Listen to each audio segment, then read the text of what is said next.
भारतीय वज़ीर आज़म नरेंद्र मोदी ने कल एक बड़ा मुतनाज़ा खित्ते के अंदर जो है वो एक सुरंग का इफ्तिताह किया है। टनल, बेसिकली ये टनल है और इसकी स्ट्रेटेजिक इंपॉर्टेंस बहुत है, ख़ास तौर पे पाकिस्तान के बॉर्डर के हवाले से और चीन के बॉर्डर के हवाले से।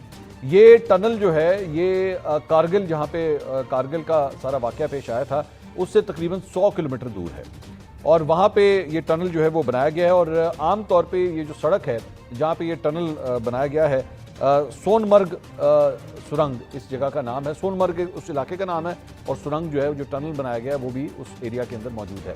ये टनल जो है ये तकरीबन 2637 मीटर की बुलंदी के ऊपर वाक़ है और साथ ही साथ इसके बारे में बताया गया है कि इसमें इसकी जो कैपेसिटी बनाई गई है वो 1 घंटे में तकरीबन 1000 गाड़ियाँ इस टनल को क्रॉस कर सकती हैं 80 किलोमीटर की घंटे की रफ्तार से।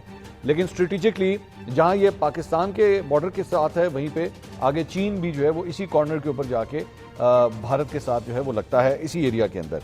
तो 31 करोड़ 30 लाख डॉलर की लागत से जो है वो टनल यहाँ पे बनाया गया है।